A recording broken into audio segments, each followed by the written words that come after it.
السلام علیکم، آپ دیکھ رہے ہیں مبشر لقمان یوٹیوب چینل۔ میرا نام مبشر لقمان ہے اور تازہ ترین خبر تو اب واٹس ایپ کے ذریعے پورے پاکستان کو میرا خیال ہے مل چکی ہے کہ میاں نواز شریف جو ہے وہ آکسفورڈ اسٹریٹ پہ شاپنگ کرتے ہوئے نظر آئے ہیں اور کافی لوگوں نے ان کی تصویریں وغیرہ اتاری ہیں اور بھیجی ہیں، اور آپ دیکھیں کہ وہ چل رہے ہیں، پھر رہے ہیں، واک کر رہے ہیں، انٹوراج بھی ان کے ساتھ ہے اور وہ آرام سے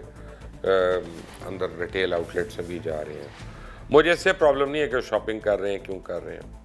مجھے صرف یہ بتانا تھا کہ جو لوگ ان کی محبت میں، ان کی بیماری کے دکھ میں مرے جا رہے تھے، جو لوگ کلابے میں لا رہے تھے کہ ابھی مرے کہ کبھی مرے، کہ شام تک پتہ نہیں زندہ رہتے ہیں کہ صبح تک چل بستے ہیں، ان سب لوگوں کو اب شرم آ جانی چاہیے،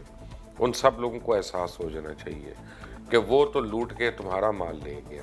اور جس کا مال لوٹا جا رہا ہے وہ خوشیاں منا رہا ہے۔ یعنی بے وقوفی کی بھی حد ہوتی ہے۔ آج مجھے یہ میرے پاس کھلا ہوا ہے، بلکہ میں آپ کو پڑھ کے اس طرح سے بتاتا ہوں۔ مجھے کسی نے ولادیمیر پیوٹن کی ایک کوٹیشن بھیجی، میں نے اس کو کافی چیک کیا ہے، یہ آبویسلی پیوٹن کی کوٹیشن نہیں ہے کیونکہ مجھے اس کا کہیں پہ کوئی ریفرنس نہیں ملا، لیکن بات بڑی کسی نے دکھی دل سے کی ہے۔ میں آپ کو پڑھ کے سنا دیتا ہوں اور اس سے سب کو سمجھ آ جانی چاہیے پاکستانی قوم کی اصلیت۔ وہ کہتے ہیں کہ جی پاکستان پاکستانیوں کے لیے قبرستان ہے۔ ان کا کہنا ہے کہ جب کوئی پاکستان امیر ہو جاتا ہے تو وہ اپنا بینک اکاؤنٹ سوئٹزرلینڈ میں رکھتا ہے، وہ علاج معالجے کے لیے برطانیہ جاتا ہے، وہ شاپنگ دبئی اور یورپ سے کرتا ہے، وہ چائنا کی چیزیں خریدتا ہے اور مکہ اور مدینہ جو ہے ہر وقت وہاں پہ پھیرے مارتا رہتا ہے، اور اس کے علاوہ اولاد اس کی یورپ میں تعلیم حاصل کر رہی ہوتی ہے، سیر کرنے کے لیے امریکہ، برطانیہ اور کینیڈا کا سفر کرتے ہیں، اور جب وہ مر جاتے ہیں تو اپنے آبائی وطن پاکستان میں دفن ہونے کی ان کی خواہش ہوتی ہے، جست خاکی جو ہے وہ یہاں پہ آ جائے، اور کہتا ہے کہ پاکستان پاکستانیوں کے لیے قبرستان ہے اور قبرستان ترقی کیسے کر سکتا ہے۔ میں تھوڑے دن پہلے میں آپ کو بتاؤں کہ دو باتیں بڑی کلیئر ہونی چاہیے کہ میں ان لوگوں میں سے ہوں جنہوں نے ایک نظریے کو ووٹ دیا تھا، تو میرا عمران خان سے کوئی بھی کسی قسم کا نظریاتی اختلاف نہیں ہے، ہماری نظریاتی مطابقت ہے، بالکل ہے، ہم آہنگی ہے اس پہ۔ میں بلیو کرتا ہوں کہ کرپشن ختم ہونی چاہیے اور میں بلیو کرتا ہوں کہ کرپٹ لوگوں کا احتساب ہونا چاہیے، اور یہی عمران خان بلیو کرتے ہیں۔ جس بات پہ ہمیں اختلافات ہیں عمران خان یا ان کی حکومت سے، وہ ان کے چند ایک لوگ ہیں جن کو انہوں نے اپوائنٹ کیا ہے، جن کی گورننس کی وجہ سے پورے حکومت اور پوری پاکستان تحریک انصاف جو ہے اس کو ایک نیگیٹو سینٹیمنٹ اس کو ملتا جا رہا ہے، چاہے وہ عثمان بزدار ہو، چاہے وہ محمود خان ہو، چاہے وہ پرنسپل سیکرٹری وزیر اعظم کے اعظم خان ہو، یہ سارے جو ہے ان کے اوپر بڑے سیریس کوسچن مارکس ہیں، اور ان کی ایبلٹیز کے اوپر بھی، ان کی نیتوں کے اوپر بھی، اور ان کے ویژن کے اوپر۔ تو خیر ویژن کے اوپر تو نہ ہی بات کریں تو وہ اچھا ہے، وہ تو ان کو دیکھ کے پتہ چل جاتا ہے کہ ان کا ویژن کیا ہوگا کیا نہیں ہوگا۔ لیکن یہاں پہ جس بات کا ذکر ضروری ہے وہ یہ کہ تحریک انصاف کے اندر کئی لوگ جو تھے، اور پنجاب کی حکومت میں خاص طور پہ، وہ نواز شریف صاحب کے ساتھ ملے ہوئے تھے، جنہوں نے فیسیلیٹیٹ کروایا کہ میاں صاحب کی جو فج میڈیکل رپورٹس ہیں یہ ساری جو ہے وہ پبلک پرسیپشن چینج کرنے کے لیے استعمال ہوں اور عمران خان کے اوپر دباؤ ڈالنے کے لیے استعمال ہوں، اور انہوں نے کیا اور افیکٹولی کیا۔ اچھا، اب بیسیکلی کیا ہو رہا ہے یہاں پہ کہ میاں صاحب کا علاج تو جتنا ہو رہا ہے وہ تو آپ یہ دیکھ لیں، وہ کنالی میں ہو رہا ہے، وہ سیلفریجز میں ہو رہا ہے، وہ ہیریڈز میں ہو رہا ہے، وہ آکسفورڈ اسٹریٹ پہ ہو رہا ہے، آکسفورڈ سرکس میں ہو رہا ہے، لیکن اور کچھ نہیں۔ بہرحال ان کو ہوں گی پرابلمس ہوں گی۔ ایک 70 سال کی عمر کا ایک پاکستانی جو ہوتا ہے نا، وہ کوئی ڈنمارک یا سویڈن کے 70 سال آدمی کی طرح نہیں ہوتا کہ وہ سائیکل چلا رہے ہوں۔ ہم لوگ تو 50 سال کے بعد ہمیں بیماریاں شروع ہو جاتی ہیں، سٹینٹ پڑنا شروع ہو جاتے ہیں، اور آدھے پتہ نہیں لوگوں کو ڈائبٹیز ہوتی ہے، اور کوئی اپنے موٹاپے کی وجہ سے اس کا شکار ہوتا ہے، کوئی ڈپریشن کی وجہ سے۔ لیکن آپ یہ دیکھیں کہ جو مجھے حیرانی ہوئی، جس طرح سے یہ اپنی اولاد کو ملے میاں صاحب وہاں پہ، جیسے ایئرپورٹ کے اوپر ملے، بالکل ایسے جیسے کوئی پارٹی ورکرز کو نہیں ملتا، اور بیٹے بھی اتنی ہی گرم جوشی سے ان کو ملے، یعنی باپ تمہارا جو ہے جیل چلا گیا، ماں تمہاری مر گئی، اب تم اس کے بعد مل رہے ہو، بہن تمہاری جیل میں چلی گئی، اور تم بالکل ایسے مل رہے ہو کہ یہ بہتر ٹائم پہ نہیں آپ آ سکتے تھے، آپ نے ہماری نیند خراب کی ہے ایئرپورٹ پہ اس ٹائم پہ ہمیں بلا کے۔ اور میاں صاحب کی بھی ایرجنسی دیکھیں کہ اولاد کو ملنے سے پہلے وہ قطریوں کو ملنا چاہ رہے تھے، یعنی ان کے لیے بھی اولاد اب جو ہے وہ سیکنڈری ہو گئی تھی وہاں پہ. اب پھر ان کی دوسری بیٹی ان کو ملنے ہی نہیں آئی. یہ بھی بڑا کمال کی بات ہے کہ وہ آسمہ بی بی جو ہے وہ کوئی نظر ہی نہیں آ رہی ان کو کہیں پہ ملنے آئی ہوں, لینے آئی ہوں, ان کا کوئی بیان نہیں نظر آیا, ان کی کوئی ٹویٹ نہیں آئی. اور اب مریم جو ہیں وہ اس وقت آج کل خاموش ہیں, کیونکہ اب ان قریب ایک کیمپین شروع ہوئے گی کہ جی ان کو بون میرو کا پرابلم ہے, اور بون میرو صرف مریم نواز کے اس سے میچ کرتا ہے, تو اب ڈونر یہاں پہ ہے تو ڈونر کو بھیجو جی وہاں پہ. چلیں اب یہ ڈرامہ بھی ہم دیکھ لیں گے اور یہ ڈرامہ بھی ہم کر لیں گے. ایک بات بتاؤں کہ جب حکومت چینج ہوتی ہے نا تو اپوزیشن سال 6 مہینے تو رول جاتی ہے نا, پھر وہ چپ کر کے پھر 1.5 سال لگتا ہے ان کو بولنے میں. پیپلز پارٹی کی حکومت آئی تو ساتھ JUI اس کی حکومت میں, MQM اس کی حکومت میں, تو نون لیگ الگ ہو گیا, تھوڑا سا کاف لیگ بھی آپ سمجھیں ان کا بھی شور ہو گیا, وہ بھی بعد میں مل گئے پیپلز پارٹی کی حکومت کو. اب عمران خان کی جب حکومت آئی ہے نا تو اس میں آپ دیکھیں کون کون باہر ہے. PMLN باہر ہے, پیپلز پارٹی باہر ہے, اس میں ANP باہر ہے, اس میں JUIF باہر ہے, اس میں اچکزئی باہر ہے, اس میں یعنی یہ سارے کے سارے جو اپنے آپ کو کرتا دھرتا یہ کھڑپینچ سمجھتے ہیں سیاست کے, وہ سیاست سے باہر ہیں. تو اب اگر یہ سارے مل کر جب شور مچاتے ہیں تو روز اتنا زیادہ شور ہو جاتا ہے. کل بھی رات کو میں ایک ٹیلی ویژن چینل پہ دیکھ رہا تھا کہ ٹماٹروں کی قیمت جو ہے وہ آسمانوں سے باتیں کر رہی ہے, مہنگی ہے. لیکن میں آج صبح کو اتوار کے دن منڈی خود گیا اور میں نے 2-3 ڈفرینٹ مارکیٹس میں جا کے اور پھر DHA میں بھی میں نے کچھ دکانوں پہ جا کے ٹماٹر کی قیمت پوچھی.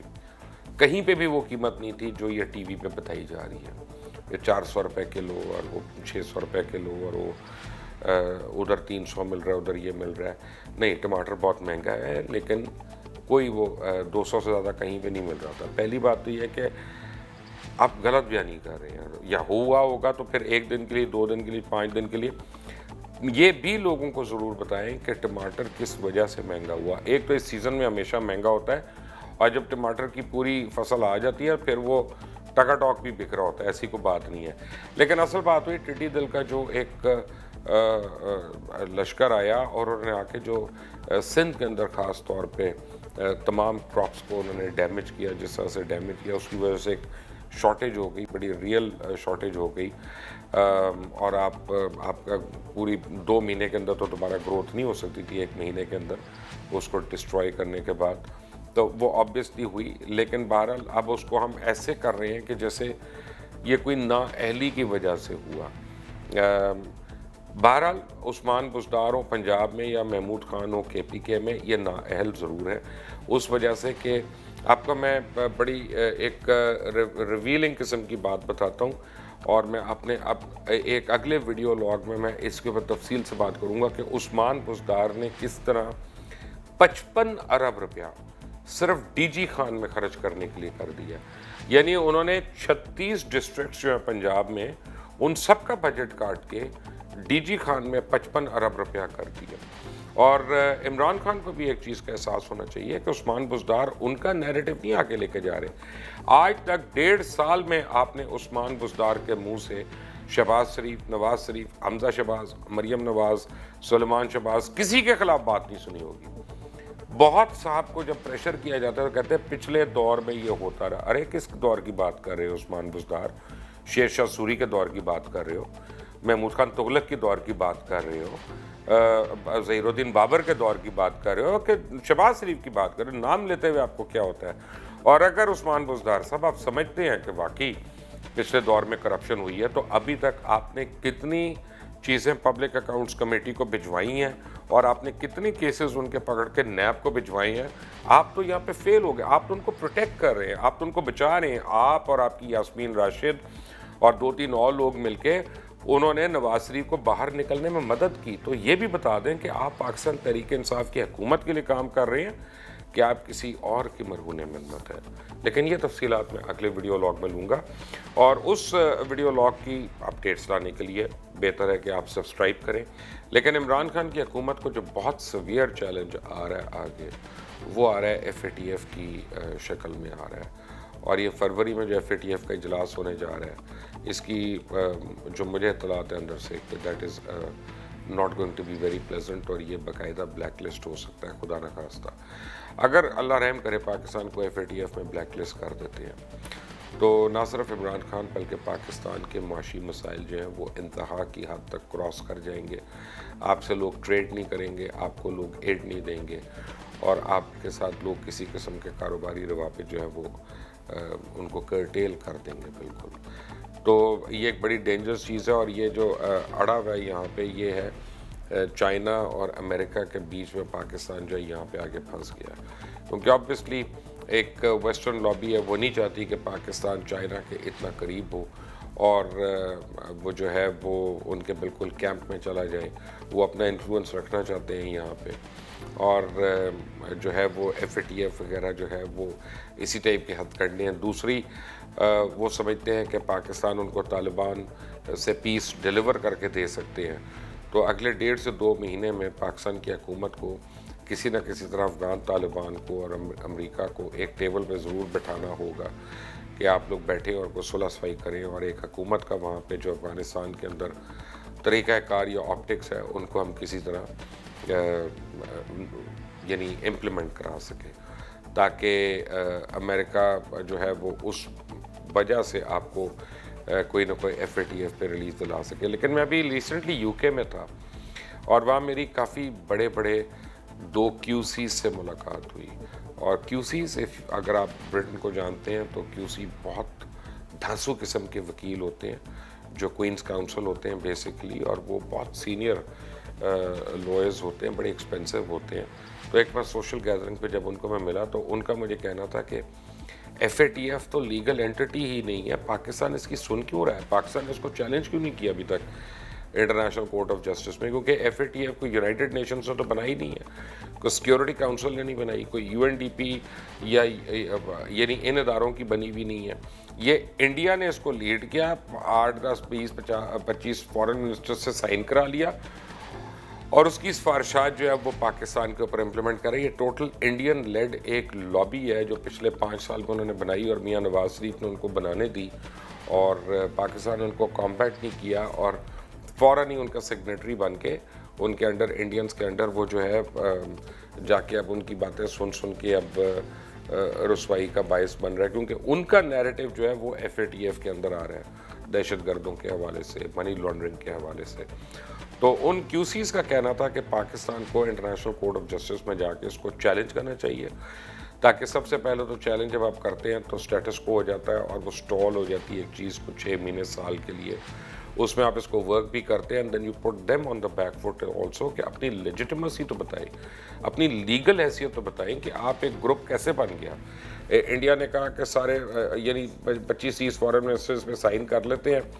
تو ہم ساری یہ جو ہے وہ ایک FATF گروپ بن گیا، واجبہ تو یونائٹڈ نیشنز کس لیے؟ پھر یونائٹڈ نیشنز کو بند کر دیں، یا تو اس کو یا اس کو ان کو پیک اپ کرا کے گھر بھیج دیں۔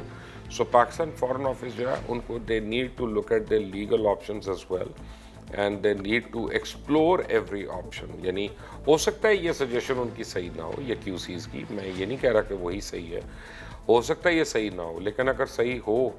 اور اس پہ ہم عمل درآمد کر سکتے ہیں تو کیوں نہ کریں۔ اگر آپ کو یہ ویڈیو پسند آئی ہو تو اس کو شیئر کریے گا، اور اس میں نیچے اپنے کامنٹ ضرور دیجیے گا۔ انٹل دی نیکسٹ ٹائم، اللہ حافظ۔